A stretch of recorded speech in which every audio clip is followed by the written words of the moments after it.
Welcome to Tweener Madness, the high-stakes startup showdown where 8 promising companies go head-to-head for a $25,000 investment prize from the Triangle Tweener Fund. But before the competition kicks off, let's meet the people making the tough calls, the judges.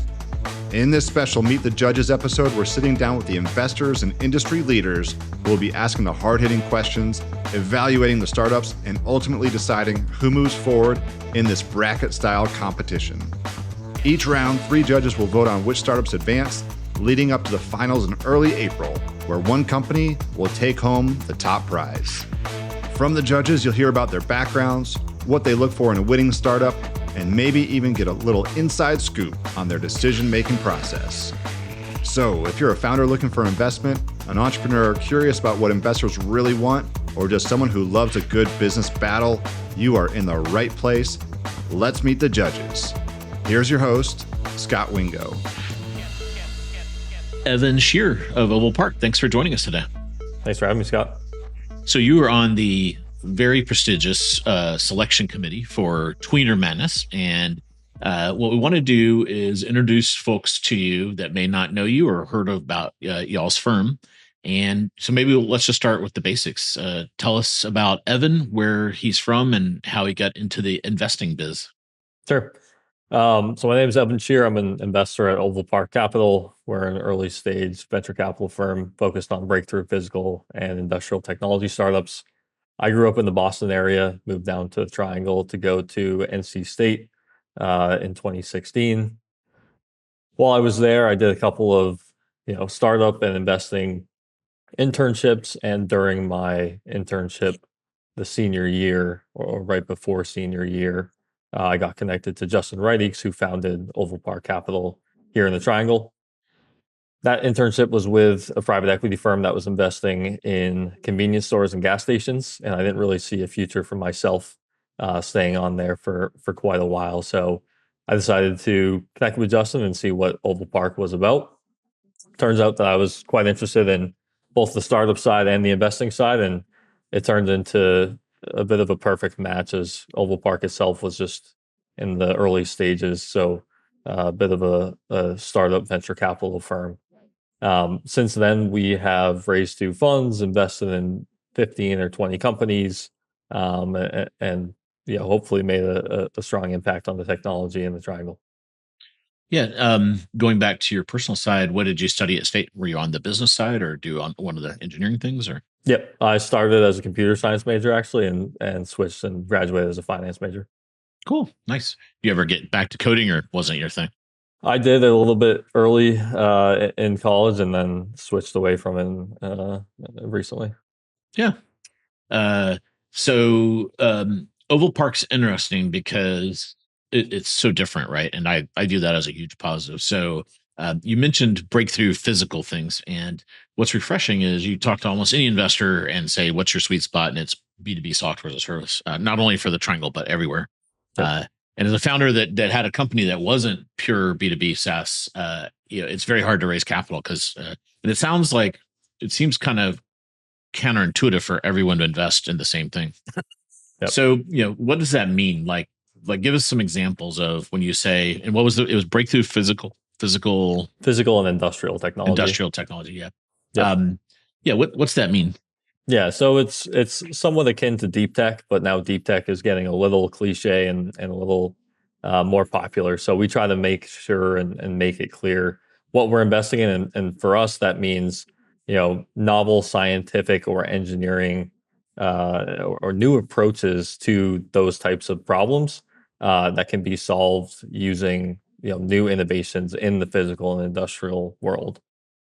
Some examples of that could be clean energy, water, advanced materials, construction, and prop tech. Really, any solution to a large, costly global issue.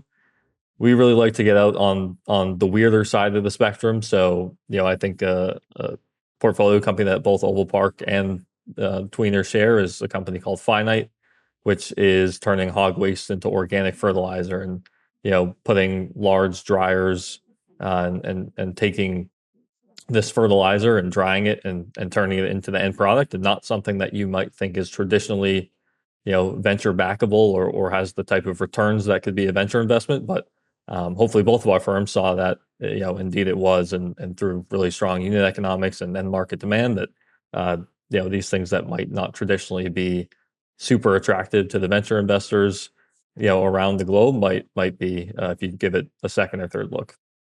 Yeah, when people outside the area kind of say what's interesting about the Triangle, I think it's this wide range of startups we have, and we do tend to draw in a lot of these kind of physical companies because Yep. the Triangle is an area where you have land. Another example, they're not in your portfolio, but Planted is another one where Yep. they needed smart engineers, they needed a bunch of land and farms, and sure enough, we have all those things. And the cost of, if you're going to have a physical thing, you want to be you don't do finite in New York City, right? Yep. Obviously, there's no pig waste in New York City, but yeah. But anything with a physical element or like a manufacturing component is hard to do in a big metro. So in an interesting way, we're uniquely situated for that. Agreed. So, so you mentioned you guys are on your second fund. Walk through a little history of the firm and like Yep. maybe the size of each fund and like the size of the check and the sweet spot, that kind of thing. We know the category now, but like as it relates to typical kind of VC stuff.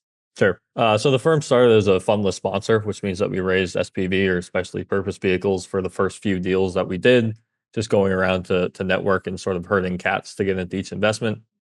After we had 4 or 5 investments under our belt and felt like we were solidifying our strategy and sweet spot, we raised our first fund, which is our sort of flagship venture fund, typically making seed stage investments, writing $1 to $1.5 million checks, and leading a seed round, although we're happy to follow on or syndicate.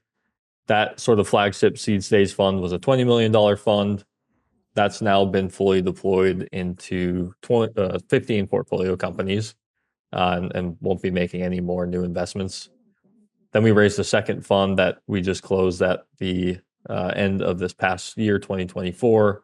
That was a $10 million opportunity fund, which is sort of like a fund 1.5 from our perspective, making follow-on investments and a few new investments until we raise a sort of venture fund 2, which we're still thinking about and planning for internally. But that venture fund 2 will follow much of the same strategy as venture fund 1.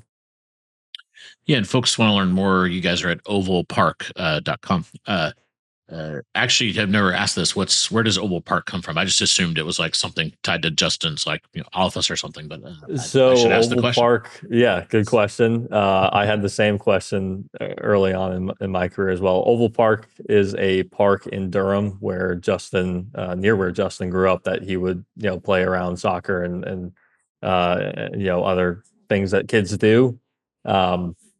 I think it's now called Oval Drive Park, but I think he came to that conclusion after naming the firm. So a bit too late for that. So an homage to the Triangle. Nice. Yep. So what, and I know it's the fund's relatively early, but looking at your portfolio, I already see a couple, you got at least one exit on there. What's been the most successful investment so far?